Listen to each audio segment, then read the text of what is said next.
Dunks podcast series film session. It's Friday, July 22nd. We're here in the Classic Factory, and today we're reviewing the 2022 biographical sports drama Rise, about Giannis Antetokounmpo and his family. I'm J.E. Skeets, and alongside me, as always, we got Tass Mellis. What an intro from JD. I never noticed the of the woman eating popcorn. Too much popcorn, it said. Too much. We got our Top Shot hot boy, Trey Kirby. Hey, making the magic happen over yonder. Our resident film critic, JD. Hello. There he is. And our special guest today, all the way from Greece. No, I'm kidding. Joining us thanks to the power of technology. He's in California. He's back like he never left. It's Matty O. Oops, that's me. Okay, you're unmuted. Okay, now, go ahead. Okay, great. Here to disappoint people that thought Giannis would be on this podcast. Well, he could still pop in. You never know. Sorry, I didn't reach out. I did not reach out. What? I can't believe you didn't. I didn't think I had the pull. I'm underestimating myself, I suppose. But he's on vacation.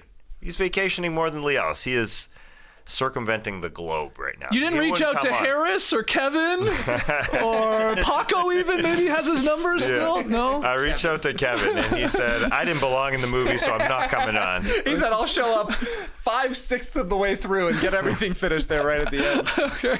Shout out to the stream team for joining us live right now on YouTube. Take a second, hit the like button, especially if you liked the movie Rise. Hit that like button, subscribe, comment, and share the show with your friends. Email in your questions and comments about this movie Rise or anything NBA related to nodunks@theathletic.com. Grab your No Dunks merch. I see TK dropping a classic No Dunks /starters t-shirt available at nodunks.com. Immaculate items always available there. Hoodies, t-shirts, mugs, and all that. And subscribe to The Athletic. Go to theathletic.com/nodunks. Okay, well, we're pumped to have Matty O here to break down Rise, released recently, June 2022, straight to Disney Plus. Okay, this did not hit theaters, but it went to the service, Disney Plus. Director, I'm going to apologize in advance. I'm probably going to butcher a lot of names here, but I'm going to try my best. Director Akin Omotosho, a Nigerian film director, writer, and actor. This one stars in the two brother roles there of Giannis and Thanasis. We've got Uche and Ral Agata, real life brothers, playing the brothers, the elder brothers, at least in this movie. Cool. Yeah, sort of cool. And then we have Dayo Okanini and Yatide Badaki as the father and mother, respectively. And they're pretty prominent roles in this movie. Your synopsis, your little breakdown, if you haven't watched this, it's based on the real-life story about the family that produced the first trio of brothers to become NBA champions in the history of the league. So we all watched this over the last week or so, including Matty O, and I just want to start with you, Matt. What did you think of Rise? And what were your expectations heading into it as well? Well, I had no expectations, and what I was concerned about when you told me this was the movie that we were doing was, is it going to be a real movie? And what I mean by that, is it going to be kind of like Thunderstruck, like a vanity project that's maybe a money grab that is like, I don't think Thunderstruck was made by Disney, but, a Disney-fied kind of movie that's for kids and is not super interesting, both tonally or aesthetically. Mm-hmm. So that's what I was worried about. Is this going to be a real movie? Now the movie starts with that sort of like grainy, Super 8 footage of Giannis's parents leaving Nigeria, leaving their oldest son there while they go to try to make a living in Europe. Then it has that scene of them escaping the police in Istanbul, which is, some legitimate tension. Mm-hmm. And, the cop walks in, says, oh, this place is such a dump, when it's like, sort of like, they're living there. And then you have that shot of them walking into Greece with silhouetted by the huge sun behind them. And anyways, I guess I'm not going to go into a synopsis. All I'm trying to say is at the start, it's like, okay, this is a real movie. All right. We got ourselves a movie. Yeah. We've got ourselves a movie. And then about 25 minutes in, as soon as they pick up a basketball, it became exactly what I was worried it was going to be at the start. It's like a paint by numbers, all the sort of tension just dragged out of it. No punch, no oomph, no zets. Which made it ultimately into, somehow they made a really boring movie about a person's or a family's life that has all the stakes and all the, rich thematic content you could want out of a story, and just makes it about as bland as possible. I mean, I'm sure we're going to talk about favorite scenes.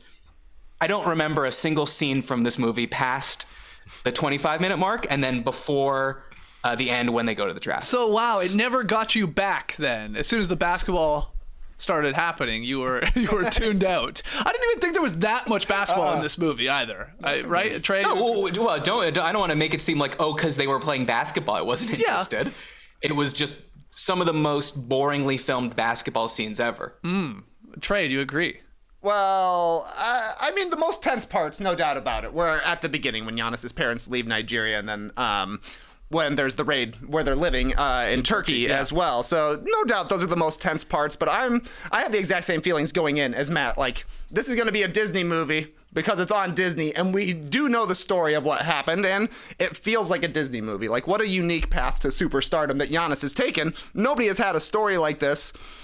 But still, I was a little bit pleasantly surprised. I had very low expectations going in, expecting to hate this movie. Seeing that it was a real movie, I thought was good. I don't necessarily know that it has a lot of replay value for me, but watching it the one time, I was happy to have watched it. Tass, what do you think? Yes, the most drama was at the beginning. I will agree with that. And then the rest of the drama was sort of dragged out, but there was drama throughout.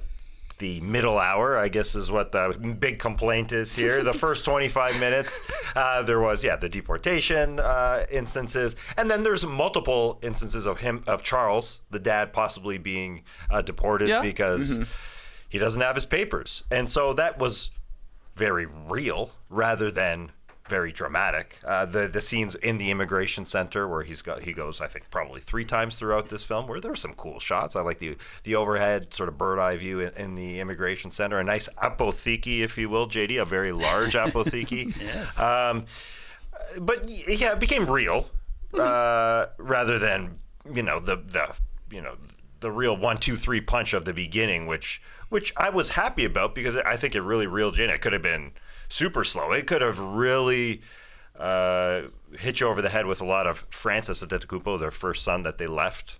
I don't think they played on that too much at all, really. And one of the moving scenes was Giannis talking to his mom about it a little bit later on. But it slowed down for sure. Could it have been shorter? Yes. But the drama, I think, him being deported throughout the movie, and obviously the draft. We could have cut some stuff. It was Matt, an hour 50 plus, this movie, but I gotta be honest, didn't feel like it was dragging a lot of the time. And I think some of that is credit to the actor, especially playing the mom and dad, Vera and Charles there. I thought they were really the movie, if we're being honest. And we'll get in, I'm sure, to the kids they got to play, Giannis and Thanasis, and you guys didn't even know they were brothers, so I don't know what that says about their chemistry and all that. But anyway, I thought the parents were incredible. I hear what you're saying, Matt, though. Like, the drama as it went on was like, them sort of fleeing the police when they're selling trinkets after, they're just trying to make a living. There was the whole, like, them getting locked out of their apartment, and there was, there's that. There's like, then there's this idea of like, we have to stay together. Which agent are we going with? There's that dilemma. These are like they're not as high stakes for sure as the start of the movie, and nor really should they be. But JD, let's get your sort of overhead view of this movie to get in here. Yeah, I agree with everything you guys are saying. Whoops, that's not right. I agree with everything you guys are saying. I agree with Matt that it started off really strong. The whole leaving Lagos and going through Turkey and winding up in Sapolia is harrowing, I would say. Even though that's not exactly what happened to them, that's what happens to a lot of people who are, trying to leave one country illegally and entering another one to look for a better life. So yeah, I was in right away. Let's be honest, I was in right away anyways because I've met Giannis, and I think this is the only biopic of a person that I've actually met before, and it actually leads up to about 4 or 5 months before Tass and I spent half an afternoon with him, so I had a vested, a personal connection. Were you hoping there was going to be a scene where you and Tass were being played by 2 actors? Yes. I was excited to see who would be playing me. Who would be playing JD? That's right. But I also agree that, at the end of the day, it's a Disney movie. It inspired me enough to want to learn more about Giannis's story. So I did start reading Miran Fader's book, Giannis, The Improbable Rise of an NBA MVP, I believe it's called. And there's just a way more to the story, and the more I read that book, the more disappointed I was with the movie. I mean, I thought it was fine. I thought it was like a pleasant little time waster, as my dad would say. And it was inspiring, and, but there could have been so much more. There was so much more suffering that the Antetokounmpos went through. There was so much drama that was there. And I think they missed a lot of opportunities to show that on one hand, but on the other hand, it's a straight to Disney Plus movie, and Giannis himself is an executive producer on it. It just feels like a love letter to his father, like a tribute to Charles, which it got me, especially when we cut to at the very end of the movie when we cut to Giannis in his MVP speech, and he's paying tribute to his father, and it's just like, I mean, obviously, I didn't know much about Charles Antetokounmpo before this movie, or Veronica for that matter. So I enjoyed it for that, but it was kind of boring, and they missed a lot of opportunity, I thought. Matt, did you know about the fifth Antetokounmpo brother in Francis? I mean, I think I knew somewhere in the back of my head I knew about him, but maybe I had forgotten because, it's a little confusing, Tass. I think you were sort of alluding to at the beginning, like, it's like, wait, what kid is that? Which one is that? Because, like, they sort of, like, they gloss over it. And I actually liked how they did it because it was like, okay, then we come back to it. And Giannis is, like, actually asking, like, where is he? Why did you do that? So, Matt, you didn't know heading into this movie that there's Francis, the older brother. He played a little soccer, and now he's a musician. Had some songs in this movie, actually. Yeah, well, but that's like a credit to the movie that they didn't feel the need to over-explain at the start. Like, you see them leaving, you see them handing over the baby, you're kind of like, okay, I don't fully understand what's happening here. And they reveal it slowly, trusting the audience that, like, it'll come back around. They don't need to explain everything to you. But you're talking about it being a Disney movie as if, like, that's an excuse. Like, oh, well, but it's a Disney movie. But Miracle, like the movie about the Miracle on Ice, is a Disney movie based on a true story. So is Remember the Titans. Like, I'm happy to be manipulated into like a tear-jerking, go for the heartstrings Disney movie. I just can't believe that they couldn't find that in this story. I didn't cry once, and I cry at every sports movie. The only time I cried in this movie was Giannis's real MVP speech at the end. Yeah, same. So what were the moments that they missed, JD, that you got out of the book that they could have depicted in this movie that were a little bit more dramatic? Yeah, great question, Tass. There is a scene in the book where it's not exactly when they first arrived in America. It's actually when Giannis first arrives in Milwaukee and Thanasis arrives with him. And they book in a fabulous hotel, I'm sure. I'm not sure which hotel. But they booked them 2 separate rooms, right? Mm-hmm. And the brothers were like, why would you even do that? Like, why would you bother with 2 separate rooms? How are we supposed to jump on the beds together if we're in separate rooms? But not only that though, they ended up Thanasis moves into Giannis's room, and not only that, but they sleep in the same bed. Which would have been, like that's a really such a great character moment. Like in Castaway, when they get Tom Hanks, he's in the bed at the end, and then the camera pans over, and he's just lying on the floor next to the bed. Right, exactly. I mean, it wouldn't even need any dialogue, but it's just like something visual, something stunningly visual that would just illustrate how close and tight they are as a family. And then, of course, the assimilation into American life was not easy for Giannis, according to the book. And I'm not saying that that's where it cuts off. I know. Like, they had to make some choices here, obviously. And the point of it was he got drafted, and that completely changed the life of all of the Antetokounmpos, including Francis. And at the end of the day, that's what the movie is about. But that's just one example of something that it just could have been better. And honestly, this book came out last August, I think, and I think if they waited a year and then had this as a resource to adapt or whatever, I mean, that could have been. That's a great point, but I guess that also wasn't the mission, right? I mean, it was like it's Giannis's. It has two filters on it. It has the Giannis producing it filter, and then it has the Disney filter on top of that. Right. But that's so disappointing that that would have been a great scene, because there is a scene in the hotel room when they come to America, and all you get from it is Giannis saying, "I'm going to take the longest shower in the world." right. Which is Disney code for jerking off. Well, I mean, and that's what happens when the water gets cut off, right? It's a callback to that, obviously.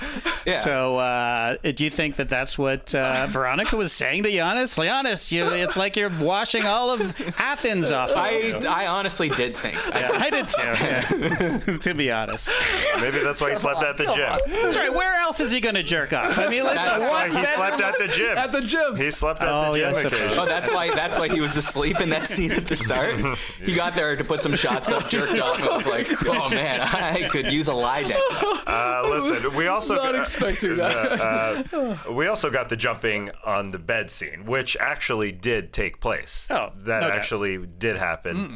Him and Thanasis, and they talked about it on the Waj pod. That did like a 3-part series on Giannis's draft. Once upon a time, the jumping was real. I am surprised that they didn't extend it to the year, because it is all about family. That's the thing. Jamie said it. This movie is not really about Giannis. But it really I'm surprised, is. It's because in about 2014, it's a love letter to Charles and his mama. 2014, the family comes over.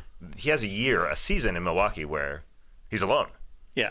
And so I'm surprised it didn't end with another huddle, another family huddle right at the end in 2014 when they get the visas and they come over.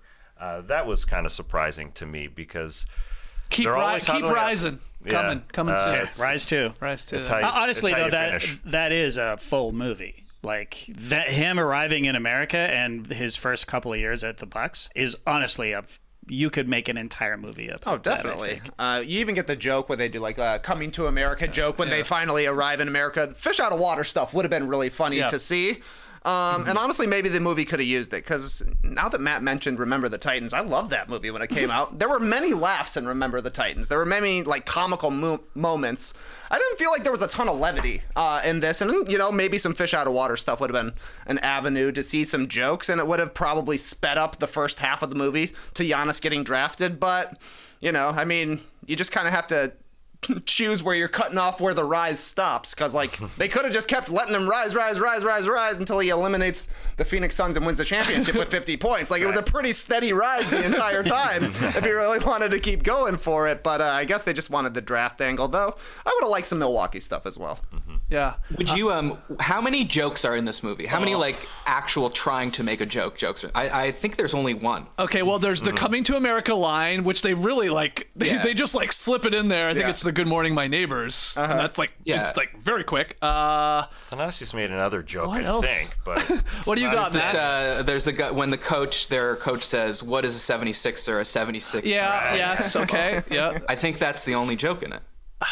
There's no joke when they're playing Yeah, basketball. there's other parts at all? that I found funny, but they were not jokes. Yeah.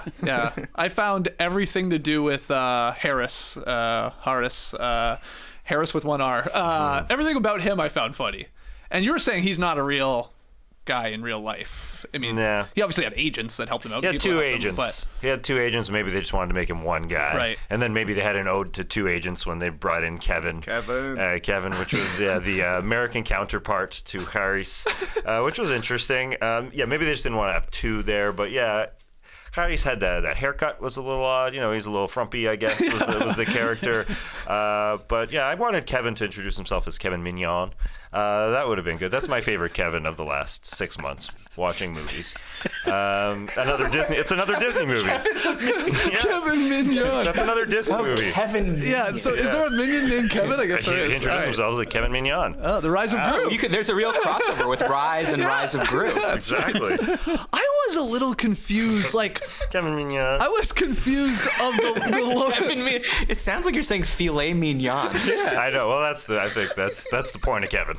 Oh, okay, that's Kevin. He's a meaty character. Steak joke. I was a little confused, like the loyalty they had to Harris, like, because Unearned completely. Yeah, totally unearned. Oh, Like, come on. No one would ever give him a shot. But, like, and Harry stepped up. we had like 1 minute task. of him with the Exactly. family, and then here comes Paco because he's like, okay, I was wrong. Here's 5,000 euros. Here's your passports. Let's do this. And they're just like, no, man, we love Harris. That guy, he knows a guy named Kevin Minion.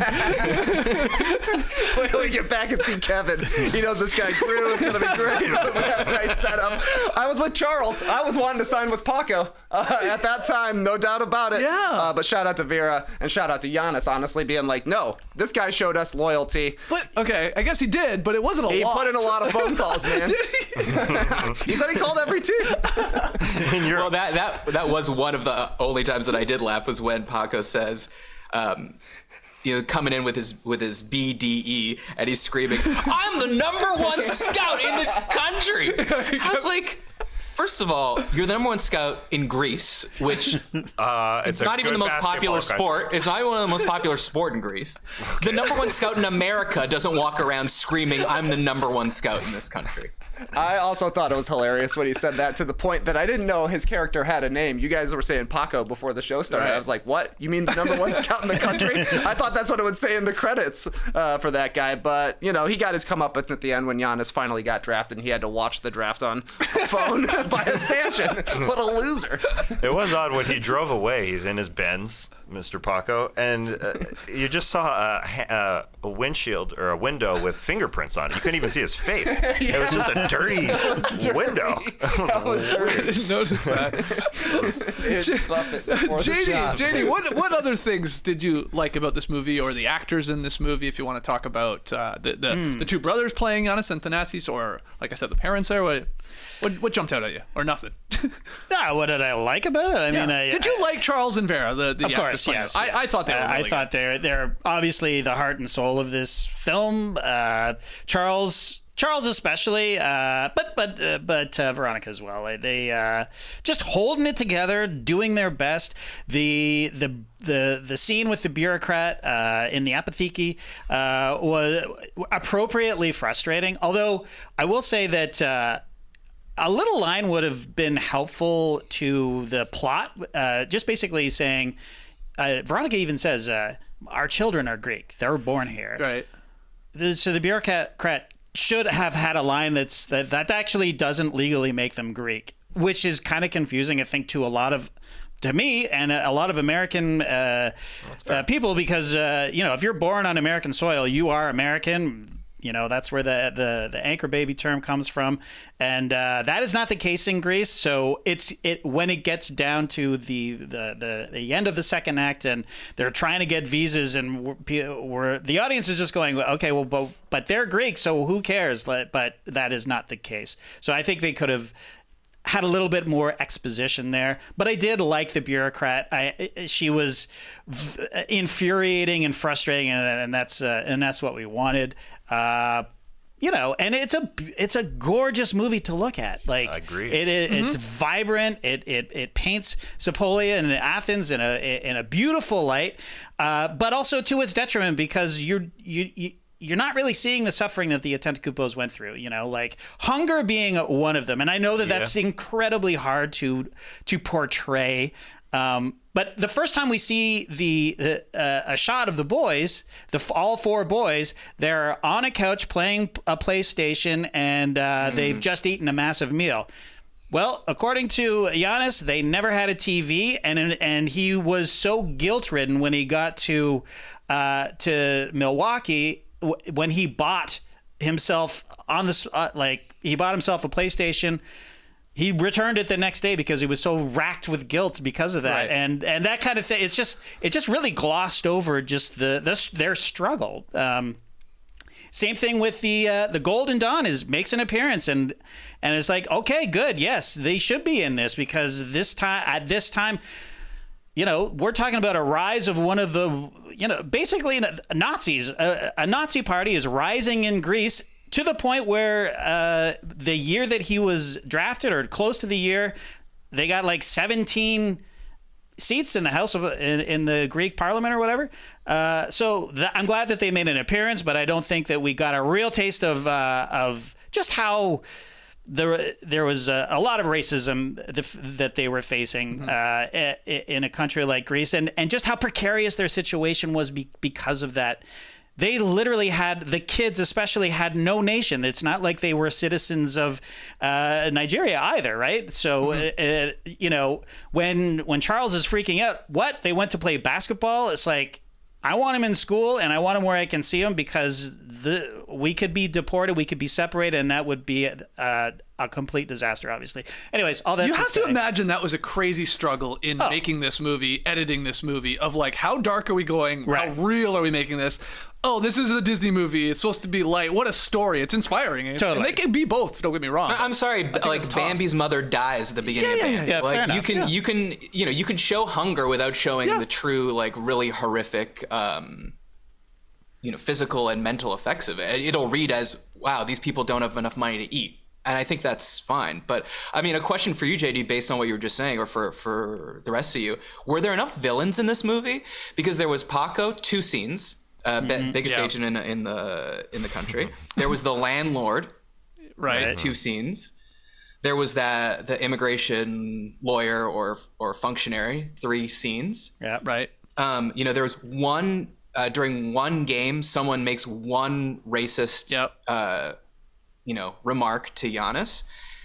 Like, I don't know if they did a good enough job of externalizing, because obviously the villain is the system, right? Right. Mm-hmm. But I don't know if they did a good enough job externalizing that to have conflict and to show what they were really up against, except this vague idea that, they could be deported at any time. Right. So yeah, I mean, honestly, that was a big problem with the movie for me.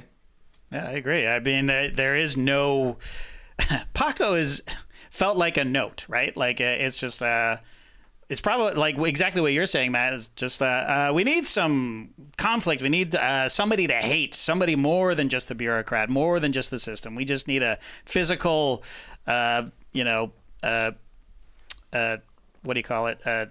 Manifestation, thank you, of a villain, right? And and he was such a caricature of a caricature, and but yeah, I agree with you. It's again, going back to my original point, I think that we could have seen their suffering a little more, and the point about Bambi's mother dying, spoiler alert, everybody, is well taken, and we were talking before we fired up the cameras here. Who is this movie for? I mean, because it's not exactly a kids movie. I was telling Skeets that my 13-year-old or 14-year-old now son watched it. He enjoyed it, but he's a big fan of Giannis, and he found it interesting. Okay, but so it's for him, I guess. I guess teens. Teens seems early young teens, right to me. right. Okay, you agree with that? Yeah. Yeah. I understand the sort of push and pull of making it a little bit more heavy, but then you're getting into the adult. Right. It becomes a little less about a kid. But I understand, and the hunger thing is something that Giannis always has referred to. Even it sort of lacked how he was ostracized in his own country, and then he was loved in his own country. In 2013, 2014, 2015, has given the papers, and it's totally different. I mean, that part I guess is left out because of timeline, but also because of the tone. I don't think they necessarily wanted to go that route. Right. They showed the sharing of the shoes. Which that I did enjoy that, because they do talk about that. And maybe they didn't have a TV. It's totally true. I guess they showed him at one time looking at the internet, and time ran out. That was an internet got cafe. timed out. Yep. Yeah, but I was worried the NBA.com site was going to crash on him. thanks to Schumann. Yeah, I thought thanks that to Rob footage, that Peterson. Magic Johnson footage, was coming through pretty crystal clear there. I was like, damn, what year is this? I guess it makes sense. 2012, I guess. 2011. Yeah. Tass is right. It's all about the fact that the movie makes a big choice with regards to tone. This is going to be an inspirational movie, all about the hard work you need to achieve whatever it is you're going to be And the achieving. love of family and support of exactly family. right. Yeah. Keeping your family strong together and working for everything that that you get in life, because this is no doubt a good movie for a 13-year-old to see, like, wow, look at all of the struggle that Giannis went through, even if we're not seeing him confronting villains time and time again, just the general sense of foreboding, not to mention the actual work he's putting into his basketball game to learn how to play, him sharing shoes with his brother, him sleeping in the gym so he can be the first one there, all of these different, little scenes from his life. It's all focused on, look at how much he had to work, and look at how much he did work to actually get where he is. Look at the work his dad put in to get Giannis and his brothers where they are. So they chose to make an inspirational movie, no surprise, for a Disney movie. But like some of these other movies that Matt's been bringing up, they've made a choice to not just go down that path. And it feels like Rise is focused primarily on the inspiration factor. Yeah. Tass, what did you think of the basketball playing in this movie? Especially our two main actors there, the Agata brothers. Were they believable as Antetokounmpo brothers? Yeah, I think so. It's tough. Giannis has to become good. He didn't really become all that good. He obviously was good enough to be drafted, but it almost happens too fast. His rise from 2008 when he started playing basketball to 2013, he almost got too good too fast in a way. But I think the actual basketball on the floor was believable. I didn't mind how it was a dirty little gym. Phil Athleticos is not a big program, even though Matt says that basketball isn't appreciated in Greece. That's what you said, Matt. That's what you said about Paco. It's not the biggest sport. It's not the biggest sport. You can't deny that. So what if he's the number one scout of a huge sport? That's something to brag about, Paco. Okay, I'm the number one rugby scout in Canada. Is that no? That's not something I should be bragging about. Are you kidding? Greece was the biggest league outside of the U.S. probably in that time when he was watching footage. He was inspired by bigger than Spain. Yeah, wow. Back then, yeah. And big. You were gonna say back then? Shaq, it was like 5 years ago. No, it was like 2007, 2008. I'm talking about. What do you mean 5 years ago? Well, it was 10 years ago. Like 15 years ago. But then it went downhill. We had a little bit of a problem financially. Yeah, I heard that the team went bankrupt, right? The team that Paco wanted to sign him to. Right. And then I did like the scene where the check bounced and Charles was pissed. I liked whenever Charles kissed his teeth. There was a couple of... Yeah. He was good at that. He was good, and I like that. And I like how it was a dirty little gym because Phil Athleticos doesn't have a huge program. So I was fine with it. Mm-hmm. One continuity thing, English letters on the back of their jerseys doesn't exist. But whatever. Okay. It was like Greek letters on the front, English letters on the back. It didn't really bother me too much, but it is one thing. Can you explain that the team that he was playing for? This was a youth team. I was a little confused. It's like Ricky Rubio when you hear him. He played at 13 years of age on one team. Like there's a youth program and then a men's program, whatever you call it. Okay. So he was on like a feeder system too. Okay. Exactly. That's what I thought. Exactly. He had to travel a long way to play though. 80 minutes, is that what they said? Hour and 20 minutes? Yeah. And that's something that I guess JD and Matt are hinting at, that struggle every day, not being able to eat. Like they were starving and playing basketball for multiple hours. It's true. I don't know how Okay, so we saw there's no really good villain like there usually is in a sports movie. Was there a montage in this movie? There was some small ones, I feel like. Yeah. Some basketball. There definitely was a small basketball one. Yeah. Would you call even selling trinkets sort of? There was like a some montage feel to it. that. Yeah. When they were being successful or not. But not a lot for a sports movie, Matt. You wanted more. I wanted one memorable one, to be honest. It could be him grinding, hitting the alarm clock, getting up early. I'm just saying cliches, but again, to reiterate, I'm happy to have cliches in a sports movie. Two montages in Hustle. Right. Yeah. We got two. Yeah. Well, actually, Hustle could have stood to cut the montage. 6 minutes from one of their montages and given it to Rise. Right. Yeah. I guess there was the cliche playing in the rain for a while. Yeah, playing in the rain. Could have used New that. shoes playing in the rain. Could have cut that. That was a classic. Whoa, we gotta do this in every basketball movie. It looks tight. Yeah. It looks pretty cool. It does look cool. Yeah. But to your point, Tess, I mean that's part of Giannis was not that great when he got to the NBA, and he got good by working hard. And to Matt's point, we didn't see the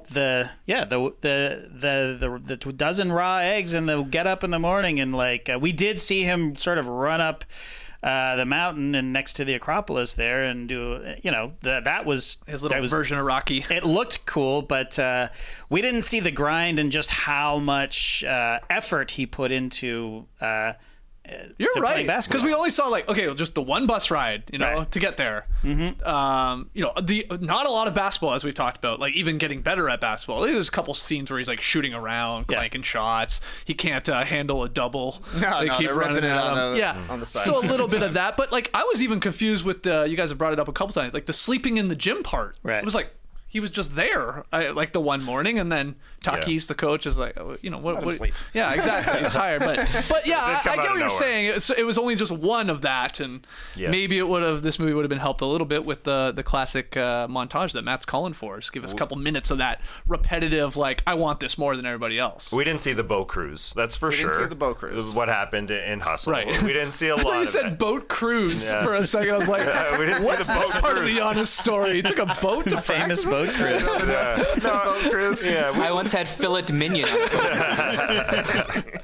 People can't understand me today. And actually, speaking of being able to be understood, I think Giannis Antetokounmpo's accent, his actual accent, is a lot stronger than the actor that they chose. Yeah. Which is a good decision, I think. I think it was easier to understand. I mean, I can understand Giannis because we speak the same language, sort of. But I think they made a good decision there.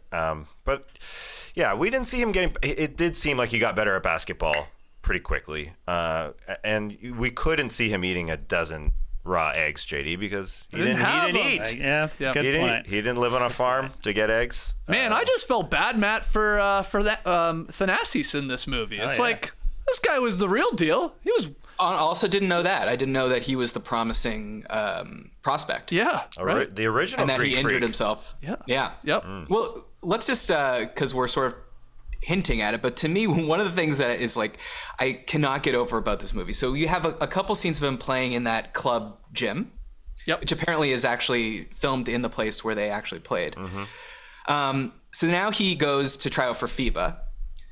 This scene is probably one of the worst in the movie because he's not doing well. Giannis is playing. He's trying out. He's not doing well. The dad says, I can't handle this. He goes outside. Yep. Then we cut to a slow motion shot of Giannis dunking with no one around him that looks like it could have been shot in a vacuum or just pulled from a completely different scene. And then you have Thanasis run outside and tell the dad, he killed it. Dominated. Yeah. I'm like, whoa, wait, what? How, what? You don't think that that's something we should have seen? That's fair. But now, then- is there a reason there's not that in the movie? Because unfortunately our actor can't really do that, believably. I think that's exactly right. I sort of do. I think Thanasis, the actor that plays Thanasis, he can ball. He can ball. He looked better as a player. I agree. If you're playing one-on-one between the actual two brothers, I think Thanasis has taken this every time. Okay, Giannis looks a little out of his league, to be quite honest. Yeah. Trey, I did a little research, and apparently that's the opposite, according to Uche. Oh, really? He says that Raul used to be better. Well, so it's interesting. Maybe I don't He know got what he hurt, means by used and then to be. he got a tryout for FIBA. Came over Well, to the actually, NBA. okay, listen to okay, this is Make the movie. This is from a USA Today interview with Uche and Raul. So the interviewer says, for you guys as brothers, playing a different set of brothers, I'm wondering how that was for you. Was there any characteristics of their relationship that you saw in your own? Uche says, well, I would say Raul's my older brother, and he played Thanasis, who would be my older brother. But other than that, and that's the whole word. But he did say that in that same interview, he says that Raul used to be better, and then he kind of stopped playing, and Uche has surpassed him. Okay. But now that could be since the movies come out. I don't know. Oh, interesting. And he appears to be taller, just like the real life brothers as well. Mm-hmm. So there maybe is that too. My favorite part of that scene was they chose to send Thanasis who was on crutches and could Yeah, barely to walk, go like tell Dad. all the way till he killed it, Dad. When you have two little kids who could just run out there, crazy. It's also weird that they repeated that beat 2 times, right? Like Dad's like, he's like, I believe in my family the most out of anyone, but then he leaves during the tryout, and then he also leaves during the draft. Yeah, it's tough to watch. It's like the nerves. Yeah, I think. Sure, I think sure, that's I understand. But wait, just to follow that thought. So then we have the FIBA thing, which is just odd. We don't see him actually doing well.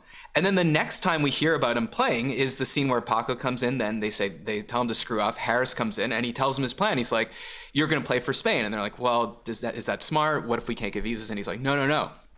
You're not going to sign this contract to play in Spain. You're going to sign this contract to declare for the NBA draft." And I literally out loud said, "What?" Like I had no idea he was at the point where he was good enough to declare. I was like, "This is the part. This is this part of the movie." True. We're going from not even being sure if he can be in the Euro League to coming to play in the NBA. Yeah, it's just the I found promise that they saw in him. Yeah. But wait, Well, then you didn't do a good enough job of showing us they had promised. Yeah, I get that in the movie. You're right, but in real life, this is somewhat similar. Like, it was a shock. This guy that very few people had ever heard of was going as basically a lottery pick. I mean, it was... No, but the shock was because the people hadn't seen him play, and the only footage they could find of him was like this grainy YouTube stuff. Yeah. Well, that's... But But I'm saying it was a shock because of that. In this case, it's a shock because we don't even see that he's good at all, and we're supposed to be I'm trying to give you a watching his reason life. why we're not seeing him in this movie, and I do think it's because, like, hey, sorry, we got to try and find the greatest basketball player currently alive. Like, we need someone to do that that's younger as well. Like, it's like you're asking a lot. Oh, it also helps if you're like 6'10", which, you know, he's not that tall, Uche, but like, I just think that they made this decision. Like, we got to show basketball. We got to try and convince you that he's becoming better, and that you're right, Matt, it's probably a bit of a stretch to be like, what, this guy's NBA talent, even if it's a reach? We probably didn't get there in the movie, but I just think it's because they couldn't with the actor. That's my gut says. Well, I think we're looking at it from the lens of 2022, when in 2013 there was a reason. There wasn't any good footage, but there was a reason there wasn't any good footage because he wasn't that good. Yeah. And he was playing in a second-tier league of the 40th most popular sport in Greece. So I think that was a part. He wasn't that good. So it was a leap, and I think we're looking at it from now where it feels like a huge leap. Obviously, this guy's the best player in the world, but then it was, more of an incremental leap, but it still was a leap. So it did come out of nowhere. Harris came out of nowhere, and maybe that's why he was the only guy who. I mean, that felt. I guess that part is real. There was 2 agents that came up to Giannis and Thanasis, and I guess one was going to represent each, and those guys were real. But I guess there weren't a lot of takers for Giannis and Thanasis way back then. I mean, so that part is real. It was a leap for sure. Well, let's take our first break here on Film Session, breaking down Rise. When we come back, we can continue to talk about our favorite moments of the movie, some of the perplexing parts of this movie, random observations, and then we'll ultimately get to grading it. So don't go anywhere. We'll be right back. Need to supercharge your hiring? You need a super hiring partner. You need Indeed. Indeed is the hiring platform where you can attract, interview, and hire all in one place. Instead of spending hours on multiple job sites searching for candidates with the right skills, Indeed's a powerful hiring partner that can help you do it all. Find great talent faster through time-saving tools like Indeed Instant Match, assessments, and virtual interviews. One of the things I love about Indeed is that it makes it easy to start hiring. In fact, it takes 10 minutes or less for most SMB employers to post a job according to Indeed data. And Indeed they do the hard work for you. Thank you. When you pay to post a job, Instant Match shows you candidates whose resumes on Indeed fit your description immediately after you post, so you can hire faster. Indeed has such great talent too. In fact, 3 out of 4 of US online job seekers search for jobs on Indeed each month, according to ComScore. Even better, Indeed's the only job site where you only pay for applications that meet your must-have requirements. Indeed is an unbelievably powerful hiring partner. You know, if I was making a tag team, I think Indeed would be in my corner because they deliver 4 times more hires than all other job sites combined according to Talent Nest in 2019. Join more than 3 million businesses worldwide that use Indeed to hire great talent fast. Start hiring now with a $75 sponsored job credit to upgrade your job post at Indeed.com/NoDunks. This offer, good for a limited time. Claim your $75 credit now at Indeed.com/NoDunks. Indeed.com/NoDunks. You know, this is my favorite line. Terms and conditions apply. Need to hire? Well, you need Indeed. All right, back with Film Session, talking about the Giannis movie, Rise. It's available to watch on Disney+. Matty O is joining us from California. I see Dreamshake here in the stream team saying, I don't like to hear there wasn't much of the story that took place in the NBA. What's the point? Dreamshake, as we said, this movie is not about that. That'll be Rise 2. Yeah. Keep rising, whatever it's called. Second Rise. This is really, it truly is about his family and making it to the NBA. Like, it ends on draft night. It ends him being drafted 15th overall by the Bucks. What do you think of the guy playing John Hammond? Well, I was happy Who is that guy? That guy's in everything. Yeah, who is that guy? Who's the real actor? Okay. He's one of those guys. Yeah. You've seen him in a lot of stuff. Oh, that guy? Oh, John Hammond? Yeah. Great drafting by John. Break down this fast break for me. Well, coach said he wants it in 8 seconds. I can do it in 5. I've seen enough. I'll see you at the draft. Best scenes for me, they all came like one right after another. And it's basically when Giannis is learning about basketball. It started for me, huge laugh at the reveal going from like 2004 to 2007. I think Thanasis is riding his bike and he has Giannis on the back on pegs. But then in 2007, Giannis is like a gigantic guy. Looks like he's 8 feet tall riding on pegs on the back. They end up playing their first basketball and I was dying laughing when Giannis catches the ball and he's just holding the ball over his head and smiling and laughing that he's the tallest one out there. They couldn't get the ball. They eventually go to the internet cafe where we see Sophocles short Giannis. I was excited to see Baby Shaq. And then it was cool to see them like really geeking out at watching Hakeem versus David Robinson. Like, I enjoyed that. And that was all like within 3 minutes of each other. Yep. So that was a highlight for me. Yeah, sticking on the size angle, there was when Thanasis' check was rejected. As I said, Charles kisses his teeth, and then we see a shot of the boys in the bed, and Giannis has his head in his hand, and he's got the fingers sort of up by his eyeballs, and he's got huge fingers, well casted. Those fingers were very well casted. That felt real.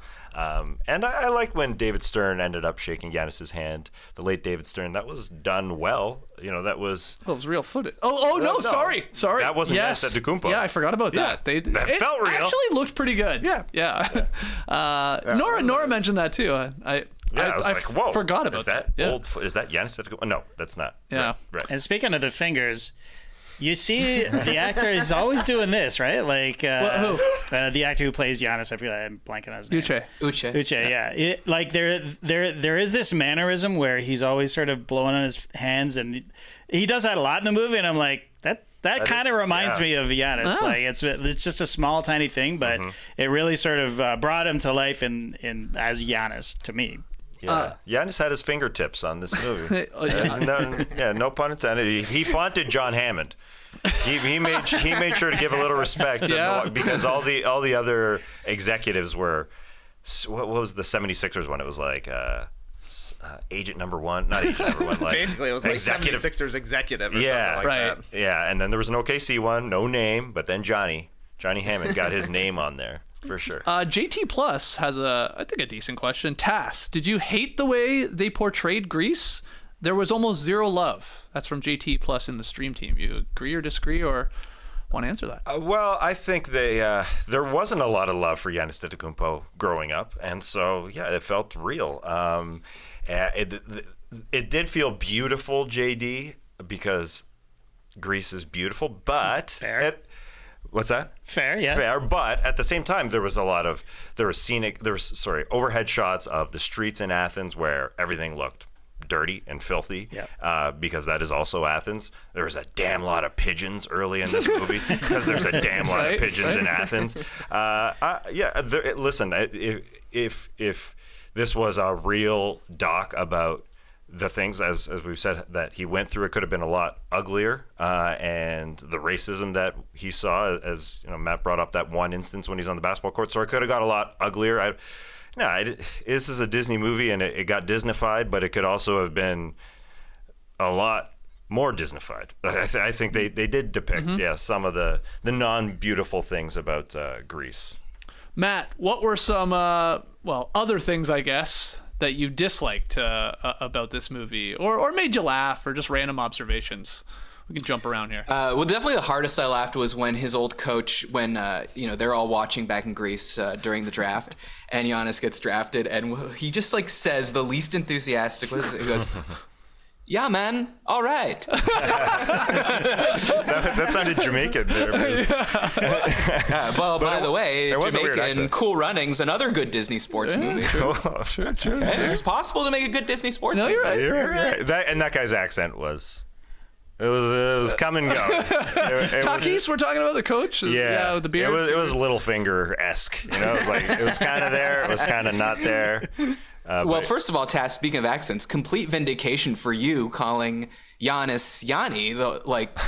That's how you hear Complete vindication for me. No, maybe you hear analysts call him Giannis, or you even hear Giannis or whatever. But Tassie's been saying it right.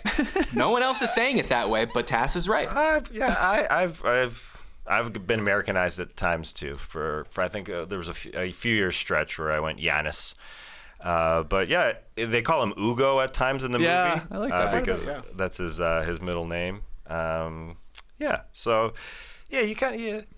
you had to know some stuff about the Antetokounmpo brothers to pick up on everything. But it was about the fam for sure. What else did you hate, Matt? Because there's let me give you a real who cares. The guy that plays John Hammond in the movie. First of all, John Hammond, the guy from Jurassic Park, right? The owner of Jurassic Park. So this guy, in real life, his name's Taylor Nichols, and he was in Jurassic Park 3. Oh, wow. So that's just some research I just did. Damn. Imagine if I had time to really look into it. Yeah. No telling what I could uncover. Yeah, I was trying to think, what did he do in Jurassic Park 3? No idea. Probably got bitten in half. Probably got. It's a safe bet for anyone in Jurassic Park that's not Chris Pratt or Sam Neill. Yeah, ain't Sam Neill. He got eaten.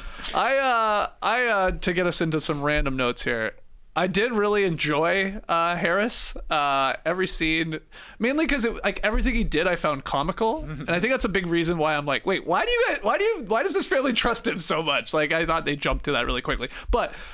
When he pulls up, did you see his parking job? When he that was weird. rolls in after Paco takes off, and it's great time. Look where he parks. I don't even I'm not sure even where he is. He's still on the street. It feels like there's a driveway there because that's where they've been standing and talking. And we've seen their car there before, for crying out loud. That's a Greek thing. That's amazing. Park anywhere. Yeah, just pulls it up, and I'm going to park here and then walk all the way over to you. Yeah, you could have come so much closer to them. That's the weird thing. So I love that. And then sticking with Harris at the Nike meeting, which we haven't even talked about. Look at the size of his shirt. Oh, it's in the sleeves. It's like Aladdin sleeves. It is so baggy in the sleeves, and I could not take my eyes off it. In fact, that's me chuckling at the bottom. I put that up as a caption. You watch with closed captioning on? No, I just grabbed the screen grab here. Okay. I didn't last night. I do. I usually do. you? So yeah, Tass has been saying that Charles was kissing his teeth. He was actually clicking his teeth. Oh, It there says you go. every time on closed captioning. Clicks teeth. That's cool. My biggest concern with the movie, they showed Giannis drinking a smoothie twice in this movie. Unforgivable. Yeah. Hold on though. Was it a milkshake or You think that was a strawberry I think it was milkshake? a strawberry milkshake. They should have explained. You're right. So we should have said I love this milkshake at the very least. Yeah. Oh, I love this strawberry milkshake. Because I guess it's before his first start with his youth club there, and then when they come to America for the draft, I think he has a strawberry milkshake as well. But that thing looked. The first one looked like a smoothie to me. The second one looked like a milkshake. But as we know, Giannis didn't get his first smoothie until 2014 in the United States. So, As we know. That was my main takeaway. I mean, it could have been concern. a tip of the hat to smoothies. I did want to see a smoothie in this movie, but I was like, that's a milkshake. That's a milkshake. So you needed a line. You needed a line at the immigration office of them saying, "Hey, I know your kids are born here, but that's not a law in Greece. They're still not Greek citizens." And then when he orders the milkshake, the guy handing it to him being like, or just one milkshake, just show us it's not a smoothie. Right. I did love the line when I guess it's the final immigration scene where they're actually getting the stamp to at least travel, or I forget what they're doing there, but it's a new woman. Going to the draft. Right, to go to the draft. And there's the whole thing where there is the weirdest photo of the woman's son playing basketball. I hated that. How weird scene that was. And then Giannis. You can tell he worked hard by the way he positions the ball. Yeah. And then he says, only the best players are chosen to play forward. True. And she was like, damn, I like these guys. Matt, you weren't a fan of that scene. What do you think of the Nike scene too, Matt? I thought that was a little... I don't have. I mean, I guess that was his moment to make his big speech. Yeah. Right? Like, why should anyone identify True. with me? I guess that was decent. I don't remember anything about it other than that, to be honest. Okay. I just want to talk about how, luckily for Giannis's origin story, he found the friendliest street ball players in the world. Yeah, that's true. Like, imagine if I saw some people playing street ball. They're like, oh yeah, we need a fifth, or fourth, or whatever. Can you play? And I've never picked up a basketball before, but I'm like, yes, I can play. And then they pass me the ball for the first time, and I just start walking with it, and they patiently go, you have to dribble. And then I'm like, oh, okay. Like, I mean, I would immediately get kicked out of that game. Instead, in this game, what happens is they're like, hey, you're pretty good. Yeah. He's absolutely not. You should come to the youth club. Like, you should come ruin our games there. Yeah, but Matt, you already said why that probably happened, why they were so nice. It's, the third or fourth most popular sport in Greece, according to you? So they got to get all the players they can get. Like, wow, he's stopping playing soccer to come over here and play a little basketball? Exactly. We better be kind to him. We need a fourth. He's like, oh, for this game? They're like, no, for basketball in this country. We need a fourth person to play. Matt, you said, I think before we went live, that you did have some notes on the NBA draft portion of the movie. So I saw Jay Billis's best available players that when they're watching ESPN at some point. Yeah. Number 1, Ben McLemore. Number 2, Nerlens Noel. Number 3, Otto Porter. Number 4, Trey Burke. Number 5, Tony Bennett. Yeah, all those guys. I mean, I'm getting in my Tony Bennett jokes because I've said to you guys before, I was like, what a tragedy that Anthony Bennett was such a bust that we didn't get a chance to make any Tony Bennett jokes. That's fair. So true. Luckily, they made this movie so we could get him in. Could have photoshopped him duetting with Lady Gaga. It would have been great. Yeah, but somebody had said it in the stream team earlier. It truly shows you how shitty the 2013 draft was. Like, wow. I laughed out loud when they read Michael Carter Williams' name as the 76ers draft pick. Like, I just hadn't really put it together at that point, but that got a chuckle from me, as did the part where, I don't know, it was either Harris or Kevin is like, Dwight Bikes, Deontay Garrett, Jermichael Green. A lot of guys don't get drafted and make it. Yeah. I was like, all right, that's one for the sickos right there. Dwight Bikes. I don't even think we've said the name Dwight Bikes in like 5 years. It's been a minute. It's been a while. I wonder what Nerlens Noel thinks about watching this movie, though. He caught a stray in this movie, like, where they show him, they're debating how high he's going to go, and then, like, somebody just says, it's got to be one of the agents, like, he's got no offensive game. Just bury him. And it's like, it's like we know the type of player he turns out to be, so of course he can do that. Oh, man, poor Nerlens. JD, did you have what'd you think of, like, how they did the ending of the movie, like, bringing in real footage from the draft and how they just handled all of that? Yeah, I mean, I loved that part. And again, I loved the going back to his MVP speech. And I actually, to be honest, I forgot that his dad died. And so it was actually a bit of a shock the way, like, I was like, oh, shit, yeah, I forgot. Like, and he was young, like 54 when he died or something. And those end credits titles, they were like how they not slipped it in there, the death of his father, but it was handled, I thought, really oddly. Yeah. Because it was all like amazing. Right. Alex, in the league, Costas. I mean, it's like an incredible achievement. And then the music, I think, like literally drops. It stops, yeah. And then it's like, here's the slide about Charles passing, not even seeing Giannis reach MVP levels. Yeah. And then it was like back to like, emotional but like inspiring, right, kicking ass sort of. It was just sort of, I thought that was just weird. Yeah. It was jarring. It was jarring, yeah. That's the best Totally, word. yeah. The jarring it was like a gut punch. It was like, oh shit, like, because you're like on top of the world, and then, oh yeah, he died. Yeah. Damn it. They also borderline make it look like that Thanasis and Alex are as good as Giannis in the final scenes. Yeah. No, that's okay. That's but okay. they're selling the movie on it's fine. three It's totally brothers fine. to ever win a But okay, title here's a and good four example brothers of there. like Disneying it up in a good way, right? Because after they read, I forget what it is, maybe the third pick or the fourth pick, they are so nervous. They're like pissed off. They're like, what? No, we're not going to this team. We're not going to that team. Like, now, Giannis coming over was, like we've already said, like almost a bit of a reach. So I can't imagine they expected him to go in the top 5, let alone the top 10. And I think a lot of people said that he was a reach at 15, didn't they? Yeah. Yeah. In real life. So there's a good example of they're ratcheting up the intensity by making it seem like they're genuinely upset that he's not going 3rd, 4th, or 5th in the draft. And that's totally fine. And that draft scene, aside from the beginning of the movie, is the best part of the movie. Yeah, JD gave me a well actually today because I came in. I said I was kind of surprised that they didn't show that the Antetokounmpo bros actually went to Atlanta before they went to New York City for the draft, because they were welcomed here in the city of Atlanta by Danny Ferry and Mike Budenholzer to try. They wined and dined him there first, and they were guaranteed to pick him. Where they had 16 and 17, I think. They had 17. They had 17, which was the supposed cutoff. Oh, okay. So and they were absolutely 100% gonna. They were gonna take him to the point where Danny Ferry can't even talk about it till this day. Like he's upset about it. So you brought up the good point that if they actually included that in the movie, then there wouldn't have been that tension of him being drafted. Right.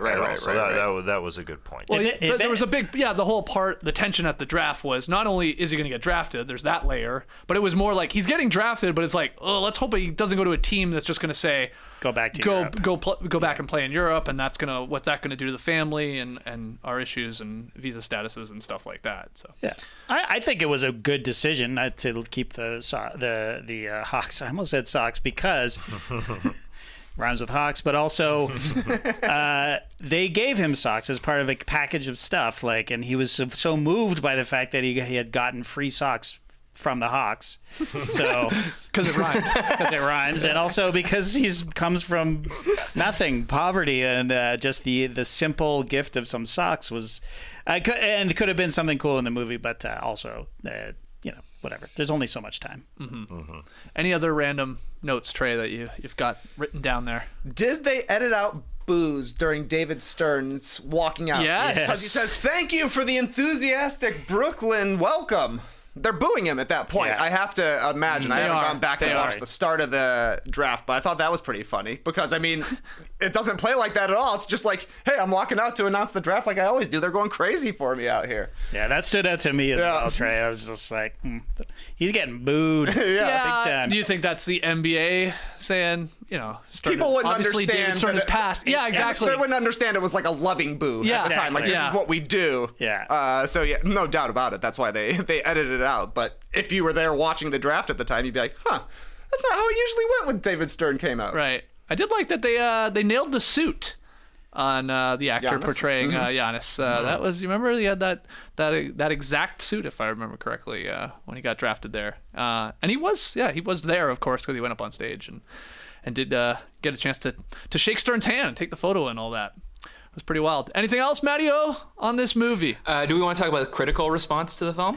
Yeah, let's do that. We do have one more break, but let's do that now, and then we'll take our break, and then we'll make our final, grades or reviews of this movie. But yeah, what do you got? Okay, well, did you say the Rotten Tomato score off the top? I can't remember. I didn't, and I'll give it to you now. It's pretty solid. Critics score it, last I checked on Rotten Tomatoes, 95%. Very, very high. Wow. And the audience score, based on 50-plus verified ratings, again, when I saw it, 80%.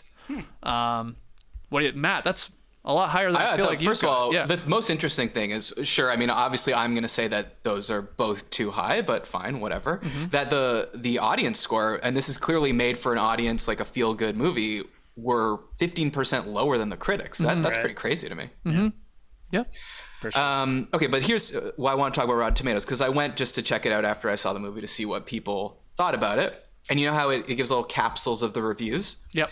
So, okay, I'm going to read you a paragraph from the Saturday Evening Post, Bill Newcott. This is a little piece of his review. It says, "Don't turn away because you're not a Hoops fan. Even if you don't know a layup from a ledgie. With its charismatic cast, brisk pace, and stand-up and cheer finale, Rise takes its place among the likes of Rudy and Rocky as sports films that proclaim with hard work, good intentions, and a motherload of faith anything is possible." So first of all, no, it does not join the ranks of Rudy and Rocky. But if you don't know a layup from a ledgie, this guy that's obviously amazing. watches No Dunks. That's because incredible. no one that doesn't watch this show knows what a ledgie is. Wow. Yeah. Mind blown. Yeah. Okay, so Bill Newcott is a starter / No Dunks fan. I guess so. Or one of us is Bill Newcott. But then I do question how big an NBA fan Bill Newcott is if he doesn't know, because he's saying if you don't know, I guess, okay, fine. No, he's right. A layup from a ledgie. So he's saying a ledgie is the unknown thing. Yeah. Yeah. Okay. I think it's even more niche than He Bill liked Newcott thinks it is. that it rhymed as well, for sure. And the Or alliteration. alliteration. Yeah. And if you Sorry, I meant if you go to the Wikipedia page, glossary of basketball terms, right underneath layup, it's ledgy, baby. Interesting. Hyperlink reference to that. Remember when you did that blog post of like a glossary of terms? There's no to credit understand? on this one, but luckily this Okay. is the free encyclopedia, so I can just update it here. Yeah, report or flag that article. Let's get that taken down. Okay, what else you got? Any other ones, Matt? Or that was the only one. The only I other know? thing I would say is that I learned that Uche was not an actor. He saw a post on Instagram about how Giannis screenshotted a tweet saying that Disney was making a movie about his life, and they were looking for someone to play him and his brothers. And then this is Uche talking. So I just clicked on the link and I sent a video talking about myself. And then a few months later, I got a call back. For me, I was never an actor prior to this, so it was very weird to me. Blah, blah, blah. So he does a callback, he gets it. And then it says, that wasn't the end. There was more good news. Then a couple weeks later, they asked me if I had any siblings. And I said I had an older brother. And that led to the casting of Rob. I know. Isn't that crazy That is they crazy. wouldn't ask before, do you happen to have a brother? Because that might sway it. Like they cast him and then he happened to have an older brother that was also tall. Yeah, it's wild, and they're not that bad at all. I mean, when you learn that they're definitely not actors, really, like this is their first. I thought ever. Thanasis was great, actually. Yeah, I thought he was a that's- good character. I agree. Yeah. Incredible. I agree. Make a movie about them. Giannis and Thanasis play them, though. How they became actors. Wow. Oh, if they, That'd be too crazy. If the Agata brothers have two other brothers or three other brothers, I guess. Oh man, that would be really trippy. Yeah, we haven't talked about Alex and Kostas, the young bros. They had some moments in this movie. Like, they were there for, like they're peering out of the door when the older brother's getting yelled at, and they're Couldn't go on the obviously- top secret mission. Right. But they play soccer, they play football Yeah. with dad. Yeah, That's about it. that's about it. They That's didn't have about much to do. Oh, they were likable. Yeah, they're likable. Okay, here's what we're gonna do. We're gonna take our final break, real quick one, and when we come back, we will hear from all of us here in the Classic Factory and Matty O, and ultimately grade this ourselves. And if you're here in the stream team, let's hear your grade here for Rise as well. We'll be right back. You never sleep more than 4 hours in Vegas, right? Never. At all. So I was struggling this morning, but one of the advantages of living here at the Classic Factory is that I can just come down to our fridge down here in the garage and open it up, and this bad boy was staring me right in the face. Starbucks Baya energy drink, crafted from caffeine naturally found in coffee fruit, as well as antioxidant vitamin C. Are they saying that vitamin C is an antioxidant or an antioxidant version of vitamin C? Because I've never heard of vitamin C being an antioxidant. Anyways, it's good for you. Anyways, I don't it's know, in your but body. I'll tell you what I'm gonna do. I'm gonna get up right now while you continue to do this ad read. I'm gonna walk over to that fridge and I'm gonna grab myself one of those. Do it. I'll pop into your frame in a second. And I love how JD's got an empty can there. You can see that it's been opened. You know why? Because I stood at that fridge open, Oh, really? in my undies, sculling this bad boy. Like, I absolutely... come on in. I went with the raspberry lime, of course. Cheers. Cheers. Yeah, I need another one, but... There was a little drag in the bottom, and it was awesome. They also have pineapple passion fruit, by the way, and also delicious. It's a refreshing, fruit-flavored boost of feel-good energy in a way that only Starbucks can deliver. Each 12-ounce can is 90 calories and contains 160 milligrams of caffeine, which is exactly what I needed today to even think about doing this show. So, Starbucks, buy a energy drink. It's available online at grocery stores, convenience stores, and gas stations nationwide. All right, back in the Classic Factory, we are going to give our final ratings, I should say, for the movie Rise, the Giannis movie. But you have a quick little observation. Yeah, quick note. Random. One of the things I liked about this movie was that it was reshot in some of the places that Giannis played basketball in.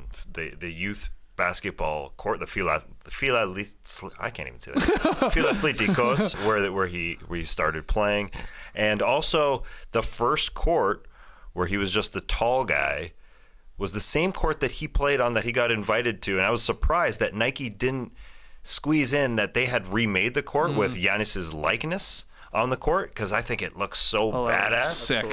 So that's awesome. Yeah, that's the actual court that he started playing basketball on the left, and then I think it was like 5-6 years ago, where they remade it. I'm shocked Nike didn't somehow squeeze that in just the epilogue there. Just show a shot Looks of cool. that because it looks cool. amazing. They had that one court that Giannis was playing on where it was like crazy color blocking, like yellow and peach and maybe like a blue color. And they had like an overhead shot of him working out. That was incredible. That was a nice looking court. Yeah. I'd love to see that on Instagram. There was a lot of overhead shots. Now that you say that. there was. Definitely. That looked sort of cool. Okay, well let's grade this bad boy. I don't know if you want to do it, Matt, the classic Roger Ebert style with the stars. You want to give it a letter grade? You want to rate it out of 10? Go wherever you want. How is Matt Austin rating the movie Rise? I'm giving it a 9. Wow, out of? Oh no, it's not out of anything. 9 as in Trey Burke, the 9th pick in the 2015 NBA draft. No, it's not quite a 1. An Anthony Bennett, a Tony Bennett. Damn it. Big T. But no, I mean, obviously, like, I want to emphasize, I love a cheesy Disney sports movie. I actually recently, a few months ago, watched this movie, McFarland USA. Yeah, Skeets, you should watch it. It's a running movie. And, it's not a perfect movie, but it's really good. Okay. And that's a movie that deals with, there's some gang violence, there's some definitely racism involved. So, I mean, I'm not happy to say that I didn't love it. Especially because I do love this type of movie. I'm in awe of Giannis. I love him. Couldn't have more respect for him and his family and what they went through and the perseverance. It's an incredibly inspiring story. Like I said, I mean, I was, teary-eyed when I actually saw his real MVP speech. But yeah, unfortunately, I did not love this movie. Would not really recommend. Okay. So you don't have an official something out of 10 for us here. It's not 9 out of 10. You're not giving it that. I thought. How about It's a Trey Burke. 9 out of 30? He's just giving it a Trey First round Burke. picks. Okay. It's a Trey Burke. You could have got 9 and then Trey 3 out of 10. Wow. Give it a Trey Burke. Okay, That's fair. hey, it's your grading system. I thought about giving it honestly a 3 because that's an Otto Porter, which is like, you don't want to use your third pick on Otto Porter, right, but at least it was sort of functional. Yeah. Okay, you want to change it to an Otto Porter Jr.? Maybe I'll change it to a 4. A Cody Zeller come and rescue me. Good thing Cody the Zellers Zeller. weren't the first 3 brothers Cody to Zeller, win championships. Jesus. Yeah. Alex Len, boy. Yeah, do you think they would have made this movie if the Plumleys or the Zellers were the first 3 bros to win a title? Probably not. No, I don't probably think so. not. Okay. Remember that time we saw Miles Plumlee outside of that place in Inman Park, Matt? We saw Plumlee. He's having a Well, stroll. oh yeah, yes, I do remember that. Yeah. Of course you do. How could you forget? Yeah. Tass, let's go to you next, man. What'd you think of this movie? Your final thoughts and how you grade it? Well, I'm excited about watching McFarland USA, I gotta say. Honestly, legit. I need some inspiration because I'm trying to run. There you go. So I need that in my life. And I was inspired watching Rise. It was probably not catered to me, but of course, I as well respect the heck out of Giannis, so I wanted to watch every single minute of it. The beginning half an hour reeled me in enough. Of course, I loved seeing Charles raking the olives off the olive trees. Just seeing all of those scenic shots in Greece also reeled me in. I liked the music in this, that it wasn't American music. It was, a lot of it Nigerian, and so that reeled me in. I need a little more culture in my life. So that was wonderful. So I'm going out of 10, 7.5, 8. Because KCP. KCP, down with me. I don't know. You could tell me any name in that draft got drafted. I'd be like, yeah, he was drafted 9th. I don't know who was drafted in that draft. The other day when JD's like, hey, make sure you watch Rise, and I said, of course I'm going to watch. He goes, the thing that stands out to me, excuse me, was how crazy that draft is. JD was recalling the draft for me that Tony Bennett was number 1, and I don't remember any of Michael Carter Williams. It felt like they were. It's a forgettable draft, man. It was a forgettable draft. Yes. It Outside almost of feels like the Antetokounmpo brothers were laughing at, like, that was a purposeful joke. It almost felt like getting MCW in there. But anyway, I'll go 8. Okay. 8 for Giannis. Pretty good score. Trey. I came in thinking I was going to give this a Ben McLemore. 7 of 10. 7 of 10. But after having a chat with my friends here, I think I got to go more like a Nerlens Noel. A 6 out of 10. Okay. I liked it more than I thought it was gonna. Than I thought I was going to. But as we've talked more and more here, there's a better movie to be made here, and we're comparing it to a lot of good like Disney movies. But these are all 3 theatrical releases. So for me, this is a good made-for-TV movie, which probably doesn't get much higher than a 6. So ultimately, even though he's very skinny and has no offensive game, a Nerlens Noel 6 out of 10. Okay. Yeah. JD. Wow. Yeah, I wish you hadn't have said McFarland USA, Matt, because I loved that movie. Okay, here we go. Why don't you have me on to talk about so I can rave instead of being a Scrooge? Is it based on a true story? Yes, it is. Yes.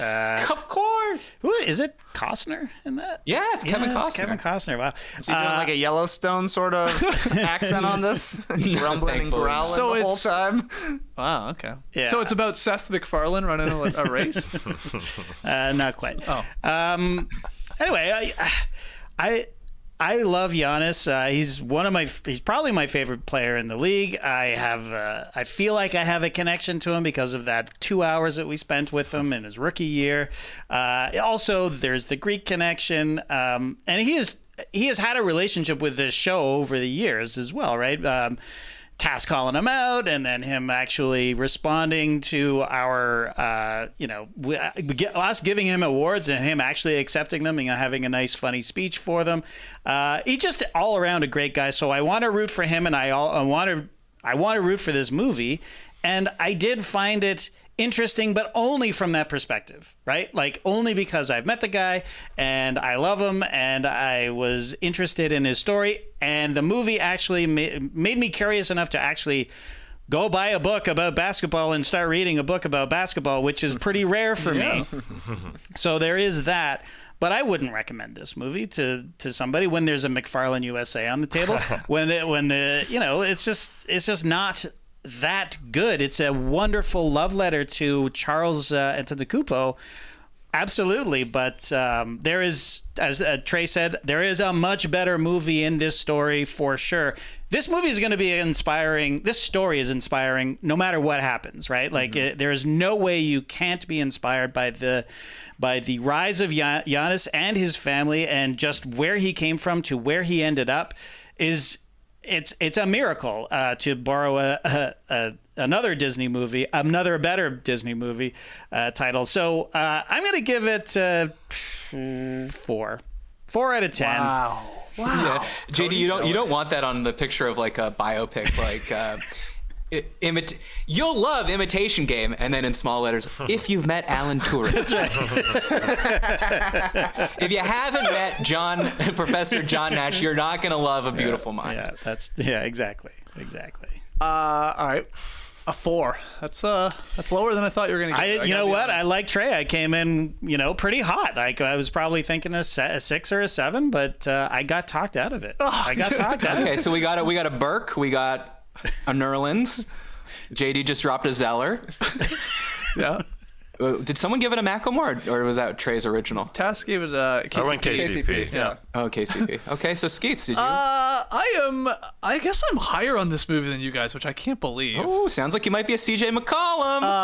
That'd be nice. Okay, here's what I like about the movie, and we've touched on a lot of this, but the color of the movie is really cool looking. I think the cinematography is shot pretty nice. Like you said, the courts, the African like clothing and all that, and like I think it looks a lot better than I thought it was going to look. And even to the basketball, and I think they made a smart decision not showing too much basketball, like stretching the actors thin on the court there, but just enough that it was like, okay, these guys they're solid enough. Yeah, was it a leap like Matt said that like suddenly Giannis is like getting drafted in the NBA? Yeah, probably in the movie sense, but it was sort of a leap in real life as we talked about. So I didn't mind that. The immigration stuff, man, that hit a little too close to home. Yeah, I know, right? Like Jesus, like, and I'm not saying by any means like the situation I'm in was comparable to that family and what they had to do moving from Nigeria to Turkey and then trying to like become citizens of a country they had kids in, for crying out loud. But like the whole visa stuff, and just the double standard of needing a work visa, but you can't get a job unless you have a visa. Like he even says that. He's like, what the hell? Like, how does this make any sense? Like, super frustrating. And again, just having a visa in this country, there's I could at least relate a little bit to that. I thought the father and mother were really, really good. I mean, I was rooting for them, like and it's funny because how the movie's going to end. I know he's going to the NBA, but you did a lot of the times like you're like you just like they were very likable, yes, and believable as this big unit, the brothers and all that. So I like that about it. I couldn't believe it was an hour 53 when I sat down to watch it, but it went fast for me. It really did. And I think, Matt led this podcast by saying the first 20, 30 minutes, like you're hooked and you're like, whoa, what type of movie is this? There's some real stakes here. And then, okay, did it trail off a little bit and drag in some spots? Not a lot to me. I was like, at the end, I was like, okay, I would have liked to see a little more in the NBA and some of maybe the hijinks and even issues he probably had, Giannis, when he came to Milwaukee and all that. That would be fun. It's coming to America in some sense. But sure, give us that movie. Yeah, there's that story of somebody just giving him a ride. Remember, right. he needed to hitch a ride in his first year right. because I guess he didn't know where he was going. But it's not the movie that they were trying to make here. Like, especially, I think, Giannis. I think his long fingerprints are all over this movie. Yeah. Probably a ton of decisions of, like, trying to give more shine to his brother. And obviously the Francis angle of things. And, of course, like, what his mother and father had to overcome. And it could have been so much more about him. And I just have this weird feeling, just not knowing him, but of course, like having an idea of the type of person he is, that he's like, I don't want to do that. So if that's what you want, we're not doing it. Right. So I get why the movie is the way it is. So I liked it. Now, am I going to watch it again? No. Do I wish I watched it on an airplane? Absolutely. It would have been a nice airplane movie. Nice 2 hours. That's a great point. It's like airplane movie. Yeah. But I watched it at home and I enjoyed it. So I will give it, I'm going to go with Tess. I'm going to give it an 8 too. Yeah. Wow. Yeah. That's high.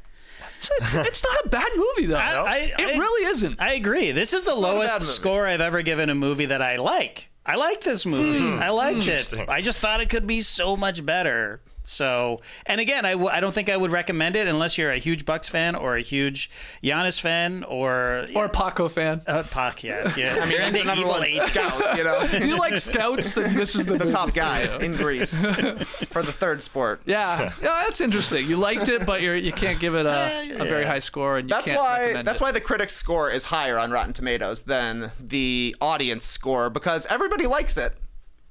But to get a like, to go into the 95%, all you got to do is say, yeah, I liked it. You don't have to give it a high score. You don't have to. People aren't saying this is a 9.5 out of 10. Right. It's probably more like an 8, like you guys are saying. Yeah. So you get the 95 and 80 split. Yeah.